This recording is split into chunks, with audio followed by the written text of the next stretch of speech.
hay que no podía ver en el texto, ¿no? Como que todo se resume en realidad, todo, solamente a esto, que hace más. Primero tenemos que conocer la fisiología del cerebro, que ya la sabemos por fisiología, y también por fisiopatología, porque está en los libros que nosotros estudiamos. Lo han hecho, ¿verdad? Oh, mira, sí. ¿Para qué sirve el líquido cefalorraquídeo? ¿Para qué sirve? ¿Para estar de adorno? No sé, solo para que flote el cerebro, ¿ya? ¿Cuál será la función? Todo es una función, en realidad todo tiene una connotación mecánica. Porque hoy otra vez hay que recordar todo nuestro sistema nervioso central periférico tiene una masa que debe soportar una resistencia específica según la capacidad que tiene para poder soportar el 25% de nuestro gasto cardíaco, que es fuerte. Entonces tiene que tener elastancia. Entonces el líquido cefalorraquídeo de cierta forma se comporta como un buffer intracraniano. Es como que si tú tuvieras, quieres llevar en un tupper gelatina, no le pones nada, solo la gelatina. Llévalo, sacúdelo y la gelatina se va a destrozar, no va a nada. Pero si por alguna razón esa gelatina lo envuelves en una bolsa de plástico y le metes líquido alrededor y lo cierras herméticamente, vas a ver que no pasa nada. Lo mismo sucede. Entonces el líquido cefalorraquídeo, aparte de ser un aspecto metabólico que contiene ciertas cosas, ¿no? También tiene una función mecánica dentro de nuestra cabeza, ¿no? Y cuando esto se altera por dos cosas nada más, por absorción, por reabsorción, o sea, exceso de producción y falta de absorción, y por obstrucción, nada más. Esos son los dos mecanismos que tenemos que comprender cuando hablamos de hidrocefalia. Entonces, si conocemos la fisiología del líquido cefalorraquídeo, vamos a entender que la secreción, más o menos según el texto, dice que del 60-70% de queda otro valor del 80%, ¿no? Que no es igual. Pero que se da la secreción se da a nivel del plexo coroideo, la circulación va desde el espacio ventricular porque ahí están los coroideos, ¿no?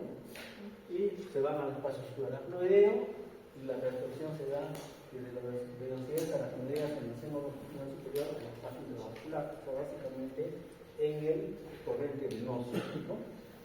Si hay un aumento o una disminución, o si hay un bloqueo de este nivel del espacio ventricular, el espacio aracnoideo, por un tumor, por algo relacionado a eso puede haber, va a producir la hidrocefalia, que es aumento del volumen del SR que va a estar asociado a dilatación ventricular, que puede ser bilateral, unilateral o molateral, dependiendo si es comunicante o no. Ahora, para el diagnóstico es importante, aparte de tener la clínica, solamente neuroimágenes, aunque hay excepciones como, en este caso, que no necesitamos una tomografía, ¿no? La cisternografía, radioisótópica, por eso son otros exámenes más especializados que son igual evacuadora para determinar si es una necrocefalia normotensiva o no.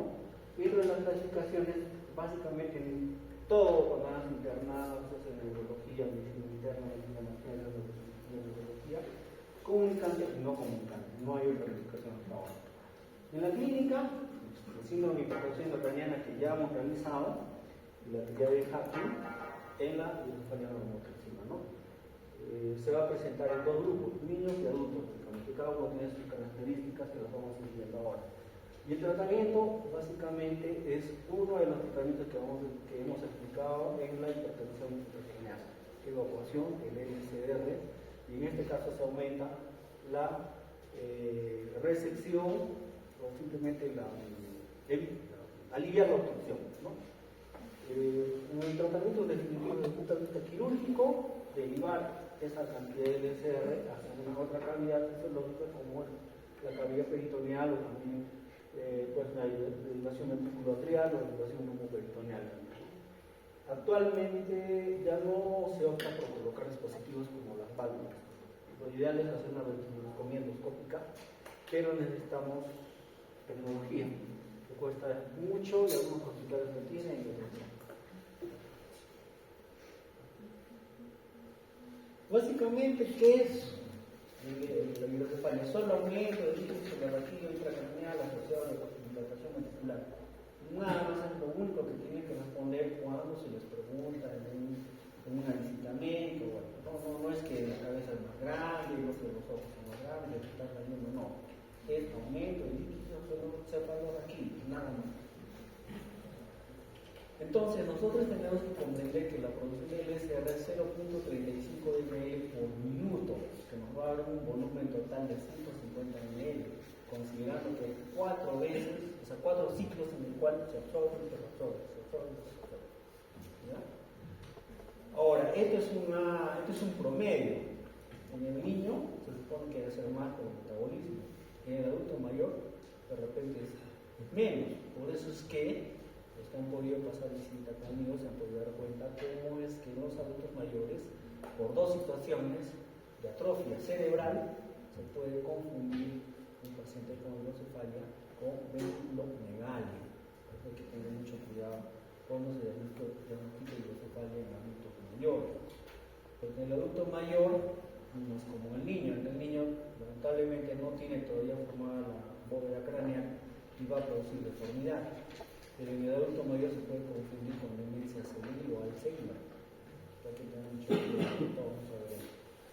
Del 60 a 70% es un error de asumo de escritura, porque en el mismo texto ponen 80%, ¿no? De acá dice 60-70%, que está producido básicamente en los plexos coroideos, y también una pequeña proporción del resto de este producto primario que está en la media, ¿no? En la mitad.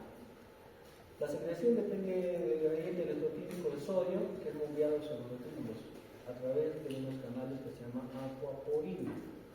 Por eso es que si son más curiosos, si estudian neurología o neurología pediátrica, van a ver que un marcador importante para determinar en algunos casos la causa congénita o asociada a una malformación son las aquaporinas. ¿No? Ahora hay un detalle importante sobre la sístole y la diástole. Cuando se produce el movimiento LSR desde el espacio interradial hacia el saco viral. Se supone que la sístole es contracción, es más fuerza, es más compresión. Y ahí de nuevo entramos a recordar parénquima, LSR y resistencia vascular periférica o sangre. Entonces, se dan cuenta que si hay más contracción, más fuerza, el LSR se va a tender a desplazar. Entonces, siempre va a haber otros componentes cuando hablamos de todo lo que sucede dentro del cerebro. Y la diástole obviamente es un flujo revertido. Ahora, ¿qué es lo que tiene que ver, esto de cómo se comportará esto en un paciente hipertenso? ¿Cómo será la cavidad ventricular en un paciente hipertenso? ¿Tendrá relación con la ventriculomegalia? Podría ser, ¿no? Habría que investigar eso, si realmente hay tanta resistencia vascular periférica que hace que el LSR llegue directamente al ventrículo y es un paciente que va a terminar con ventriculomegalia y nos vamos a confundir con hidrocefalia. Básicamente es un aumento de la producción de LSR, un aumento de la resistencia del movimiento del LSR y la disminución de la absorción de las velocidades aracnoideas. O sea, como un conducto, como algo de fontanería, ¿no? Hay bastante líquido, por alguna razón ese líquido aumenta, puede ser porque se produce mucho, o no se reabsorbe o no se evacúa de forma adecuada, o es que hay algo que lo cubre. No es mucha ciencia. La clasificación, comunicante y no comunicante. Comunicante, hablamos cuando no hay alteración de los conductos, o sea, disminución de la absorción o exceso de producción por algunos tumores, por ejemplo, el papiloma de efecto cordeo que está relacionado a eso. Y una característica importante desde el punto de vista radiológico es que va a haber una dilatación simétrica. Ambos ventrículos se van a dilatar de manera igual. Entonces, si ustedes tienen una tomografía así, es comunicante, ¿ya? No hay alteración de los conductos, no hay nada colectivo. En la no comunicante es obstructiva, porque algo en todos los conductos va a producir obstrucción. O sea, no va a haber una buena comunicación entre los conductos. Y eso va a producir una dilatación asimétrica. Entonces, Si nos volvemos otra vez a pensar bien en una visita médica que presentan acá, ¿qué es esto? Hidrocefalia, pero ¿qué más? Cualquiera puede decir hidrocefalia, ¿no? Comunicante, no comunicante, no comunicante. ¿Por qué? Porque es simétrica. Callado, ¿no? Si estuviera como la imagen de abajo, ¿no? Un ventrículo más grande que el otro, bueno, ya asimétrica.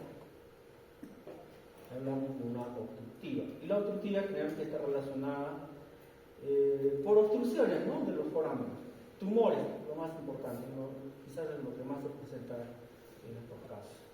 Las hidrocefalias no comunicantes cursan con hipertensión craneana, y ahí es donde está contraindicado realizar función lumbar. Porque de cierta manera, cuando ustedes tengan un paciente que tiene esta anomalía, van a ver que tiene una historia larga, dolor de cabeza, a veces no puede caminar, y se relaciona con la normotensión. Entonces se orina, camina y digamos, no tiene un equilibrio. En cambio, esto se va a presentar de forma más aguda, ¿no? Hipertensión endocrinal interna, vómitos, cefalea, puede haber convulsiones también, alteración del tejido cognitivo, ¿no? De manera más rara. Y es por eso que en estos casos está contraindicado realizar la función lumbar por las razones que ustedes ya saben, ¿no? Entonces, si ven una tomografía así, no podemos hacer la función. Bueno, si queremos matarlo así, ¿no? A ver acá. Clasificación etaria y etiológica. Bueno, la mayor población donde se presenta la hidrocefalia es en niños, ¿no? Y es quizás la más penosa porque en algunos casos es de difícil manejo. Y en alguna oportunidad ustedes hacen su internado en Lima y les toca rotar en el hospital de niños, van a ver casos. Un montón de casos como este. Se hace neurocirugía también, se hace neurología también, y van a ver que los casos a veces son tan avanzados que la cirugía no hace mucho efecto, ¿no? Y es ahí donde nosotros, en el primer nivel de atención, tenemos que saber identificar esto. No es solamente, como el grupo de rotación les decía, que la enfermera, por cumplir, ya cree, talla, peso. Perímetro cefálico, no, nadie le mira. Nadie le interesa, no mira nada. El perímetro cefálico también es importante. Nosotros tenemos que evaluar en estos niños, y cuando se mide el perímetro cefálico es necesario entender que no solamente el aumento de esto puede estar relacionado con la hidrocefalia, sino también otros aspectos neurológicos como la mirada. Aquí incluso hay, que no lo he puesto en mi clase, que es cómo es que la translucencia a través del cráneo. Es un ambiente oscuro, la cabecita está grande, le ponen una linterna y ve cómo se pasa toda la luz, ¿no? Se pasa fácilmente.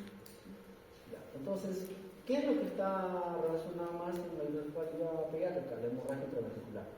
Es lo más que está relacionado a eso cuando hay prematuridad, y también cuando el niño tiene una reducción del paso bajo peso materno, 500 gramos, ¿no?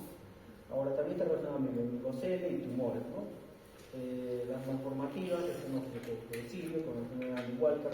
La enfermedad de Andy-Walker es esta que está en esta imagen. Básicamente es porque hay hipoplasia del cerebelo, no hay cerebelo, y esto se relaciona con el aumento del cefalorraquídeo a ese nivel. La enfermedad de Chiari, tipo 1, está asociada a mielomicocele. Mielomicocele es cuando no se cierra el tubo neural a nivel más inferior, ¿no? Como no se cierra, la médula se ancla, o sea, digamos que se pega a esta zona y jala toda la médula y hace que todo el cerebelo se vaya para abajo, como lo tenemos acá, en esta imagen de acá. Acá tenemos el foramen magnum, y ven el cerebelo que está abajo, se comporta como un tapón. Y no hay buena circulación a este nivel, y el líquido cefalorraquídeo se incrementa, y eso es lo que falta, ¿no? Hay ciertas infecciones que nos pueden provocar también, como la plasmosis congénita, infecciones virales, y si es una infección, ¿será comunicante o no comunicante? ¿Comunicante? No, pues ¿qué tiene que ver? No se va a producir un aumento de infección. Se han tapado porque hay una aracnoiditis. los conductos se inflaman, como que se engrosan y ya no dejan pasar nada. Es una cosa que se produce, ¿no? También los tumores del cuarto y del tercer ventrículo, los quites de Armadeo, los abscesos, las hemorragias, como debe ser el sangrado de la matriz germinal, que sea antes de las 32 semanas y menos de 1500 gramos de peso. Y las hemorragias de niños maternos que están relacionadas a la hidrocefalia aguda, y esta hidrocefalia, ustedes saben que en el proceso de, digamos, de reabsorción del coágulo se va a producir una parte en la cual hay un incremento de fibrina, por los coágulos, que también obstruye los conductos. Entonces hablamos de hidrocefalia aguda. Y la hidrocefalia crónica, la fibrosis leptomeningia, que está relacionada con secuelas de infecciones. Y la meningitis, porque hay fibrosis leptomeningia de los acueductos, que puede ser la tuberculosis, que la neurocistis cercosa. En realidad todo lo que puede obstruir los conductos, ¿no? En el adulto tiene otro tipo de comportamiento. Hipertensiva, porque la pica está elevada. ¿Cuánto hablamos de que la pica está elevada? ¿Cuánto hablamos? ¿Empieza 15, más de 15, 20? 15, ¿no? 20 ya es cuando ya estamos en normotensiva, normal, ¿no? Causas, tumores intraventriculares, trauma, hemorragias y meningitis, pero las más frecuentes son los tumores, como ven acá. En mi experiencia, casi todos los pacientes que han venido por un cuadro crónico de hipertensión arterial son por tumores, en adultos, y en niños son por los adultos. Aquí tenemos, como es que en menores de 2 años. Bueno, en menores de 2 años como que no es tan, no habría que ser muy curioso, ¿no? Porque basta que veamos al niño que tenga una cabeza de ese tamaño, pues tampoco me voy a poner a buscar en el Google qué es, ¿no? Ya sé qué es lo que es, ya sé que tengo que mandarlo al hospital, no lo voy a mandar al control de 7 días para ver si baja, ¿no? Un aumento perímetro craneal, la fontanela obviamente está muy aumentada, una diástasis, la diástasis cuando se separan las suturas, ¿no? Hay un menor espesor del cráneo, como pueden ver en esta imagen, el cráneo está bien extendido, mirada del sol naciente, se está mirando para abajo, estrabismo, a veces uno controla, uno está mirando al otro lado, después de lo va haciendo el tercer par, irritabilidad por dolor de cabeza, de cefalea, y un niño que no va a dormir, pues porque está con bastante dolor de cabeza. Más o menos en los mayores de 2 años, un establecimiento rápido de síndrome hipertrofia-craneana, establecimiento lento de cefalea, retardo de psicomotriz, plasticidad de miembros inferiores, obesidad, pubertad precoz o tardía. ¿Por qué habría convulsiones? ¿Por qué se presentaría convulsiones? Sin dilatación intraventricular. Algunos adolescentes solo debutan con convulsiones, ¿no? Nada más. Convulsión. Y en algunos casos hay colegas que no quieren pedir tomografía o un estudio y le meten fenitoína cada 8 horas. Pero sigue convulsionando, ¿no? Pero bueno, es simplemente por irritación cortical, por compresión, nada más, eso es todo. ¿Y por qué habrá retardo del desarrollo psicomotriz, obesidad, pubertad precoz o tardía? Miren, en la adolescencia, lo que más manda para que haya un cambio supuestamente orgánico son las hormonas, ¿no? Hay picos, ¿no? Que están con picos de crecimiento. Entonces, ¿qué sucede? La primera área que se afecta cuando hay un aumento de presión intracránea por LCR es la relacionada a la silla turca. Entonces va a haber afección de eso, por eso es que hay obesidad. Es como si fuera un desarrollo, todo el desarrollo, ¿no? Estatura baja, pubertad precoz, ¿no? Obesidad, todo lo que se presenta con pacientes. Y en los adultos hablamos de hidrocefalia hipertensiva, cuando hay un síndrome hipertensiva que ya lo hemos estudiado, ataxia de trombo, es decir, que no hay un buen control de la marca, disminución de la agudeza visual por elongación del nervio óptico, prueba de visión doble, pérdida de la mirada conjugada vertical, es decir, a veces uno lo relaciona con el parálisis ectopar, ¿no? mira para abajo nomás, no puede caminar, y cuadros de convulsiones. Y en la hidrocefalia normotensiva, la triada, apraxia en la marcha, ampliación de la base de sustentación, o sea, también así, deterioro cognitivo, si antes sumaba 2 más 2, ahora ya no puede hacerlo, y se orina el paciente. En los adultos mayores generalmente se presenta esto, entonces, pero hay que conocer la correlación con la radiología, hay que ver de cierta manera que no haya atrofia cerebral. Si hay atrofia cortical, podemos pensar en Alzheimer, que se está disfrazando de esa manera. Porque acuérdense que los adultos mayores hacen atrofia cerebral, entonces no es necesario confiarse mucho con una persona joven. Imagenología, menores de 2 años, gol estándar, fotografía transformante. Tomografía de resonancia magnética, ¿para qué? Para medir el índice de la fórmula. Y eso también grábenselo, porque a veces uno queda mal. Cuando dice, ¿es hidrocefalia o no? Aplica la fórmula de Evans, pero recién está revisando en su celular, que no es gran cosa.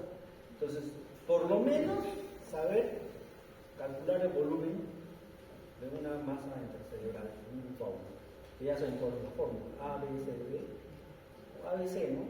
Porque la D es los tamaños de cortes que tiene, que está identificado por el tipo de máquina, 68 cortes, no sé.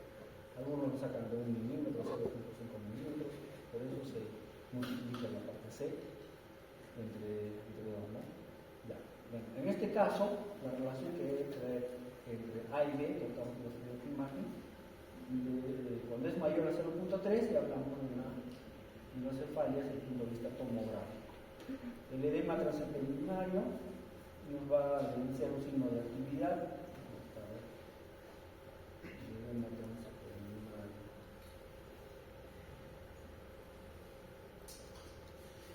Esto es edema transepelmonario, una mancha negrita que está en los cuadros. Cuando se presenta esa mancha, hablamos de algo que está activo, que está progresando. Cuando no hay esa mancha, simplemente que se presentan los jóvenes, está en un cuadro, está en una evolución. La acetazolamida, que es un diurético, que debe darse de acuerdo a dosis, tiene 250 miligramos, son unos casos que lo aplican para media altura, ¿no? Pero también se puede aplicar para que haya disminución de la producción de ISR. El tratamiento quirúrgico básicamente es desobstruir, evacuar la colección hemática o lo que puede estar obstruyendo, o de cierta manera derivar esta cantidad de ISR hacia otra cavidad natural, ¿no? Puede ser el círculo atrial, el círculo peritoneal o el lumen peritoneal. El drenaje ventricular externo generalmente está diseñado para pacientes que tienen una causa infecciosa. Porque si yo coloco una prótesis a un paciente con una infección, se va a contaminar, se va a colonizar y no sirve para nada. Por eso es que antes de evaluar que van a ser internos, antes de colocar una válvula, siempre es importante avisar si está haciendo o no fiebre. 2, desfocalizar, porque vamos a poner una prótesis. Esa prótesis va a estar para toda su vida. Revisar la cavidad oral, si no tiene caries, revisar si no tiene infección urinaria, revisar si no tiene alguna otra prótesis más, o tiene algún foco infeccioso. En las mujeres, urinaria. En los varones, ¿qué focos comunes en los varones infecciosos? Y en las mujeres, urinarias.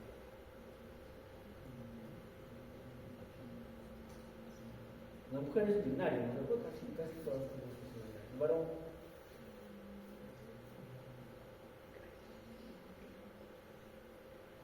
¿hay o no hay? Qué ventajoso ser hombre, ¿no? Bueno. Pero la mayoría tiene problemas dentarios, porque no hay que subestimar la parte dentaria, ¿ya? Porque a veces fracasan, las prótesis fracasan solo por eso, por no revisar la cavidad bucal bien. Y si nosotros revisamos a nuestros pacientes, van a haber cosas que en la boca única.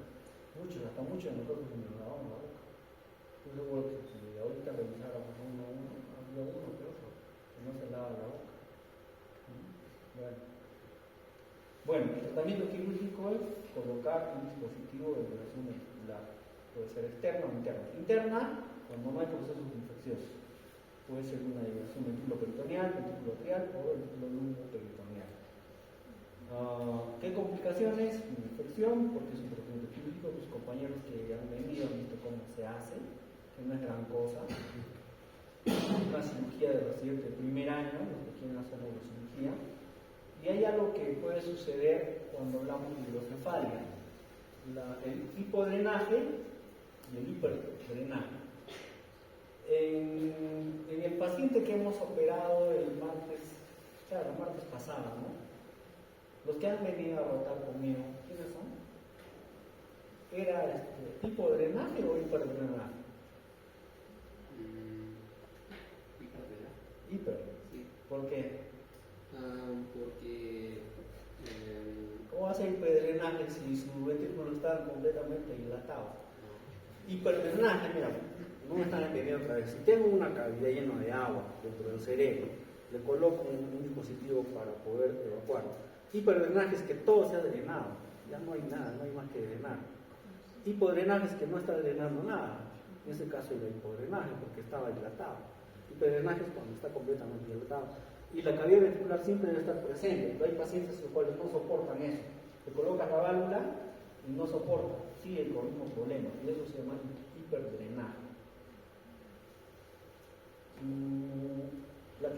Hay otro tratamiento que es ventriculostomía endoscópica, que no tenemos acá, pero lo ideal llevar hasta el ventrículo con un dispositivo, hacer un pequeño agujero y todo el LSR se comunica y no necesitas colocar ningún dispositivo.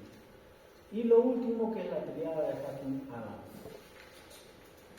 demencia, ataxia en la marcha, incontinencia urinaria. Acuérdense de eso porque siempre van a tener pacientes con ese problema. Siempre van a tener problemas, la triada. ¿Ya? Y ahí la otra característica de la resonancia o la tomografía. Hidrocefalia sin atrofia cortical, podríamos pensar en una enfermedad de Alzheimer. Entonces, en conclusión, otra vez volvemos a los tres componentes. Ya, por favor, no se olviden. De cierta forma me da vergüenza que en visita médica siendo internos no puedan responder algo tan sencillo. Y cuando preguntan quién ha sido tu profesor, tengo mis colegas que están en San Luis 1, en Arequipa, y me dicen, ¿qué les enseñan? Pues nada. Lo mínimo hay que saber, ¿no? Entonces, otra vez, tres componentes. Todo el curso lo voy a repetir. El contenido y el continente. El contenido es el cráneo, que no se va a modificar nunca, salvo los niños, ¿no? Porque no se han integrado las suturas. Hablando de eso, según el CTO, ¿a qué edad es que se cierran las fontanelas? La fontanela anterior, ¿a qué edad se cierra? No adivinen, ¿no? ¿Al año y medio? Claro, fue al año y medio. ¿Cómo que no? Lo dicen el CTO. ¿Cuál es la última? ¿La fontanela anterior o posterior? La que se cierra la última. ¿La posterior?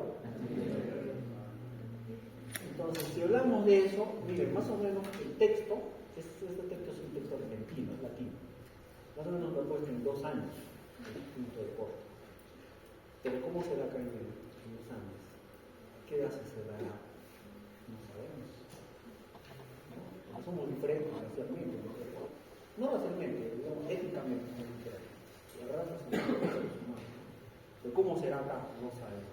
Tan fácil de pegar niñitos, controlarle su fontanelita, al menos en el primer año que vamos a estar de sexual, podemos hacerlo, ¿no? Porque tienen 1 año.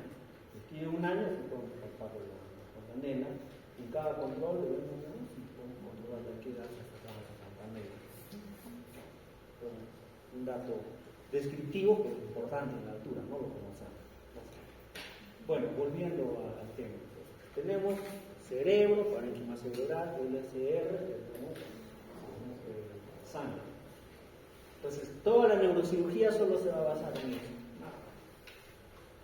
Si hay aumento de LSR, hidrocefalia. Ya conocemos que es hidrocefalia.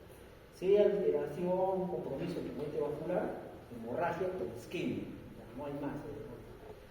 Si es que hay alteración no parenquimal, tumores. No está bueno, no es nada que estudiar 5 libros, 10 libros, ya estamos entendiendo un poco.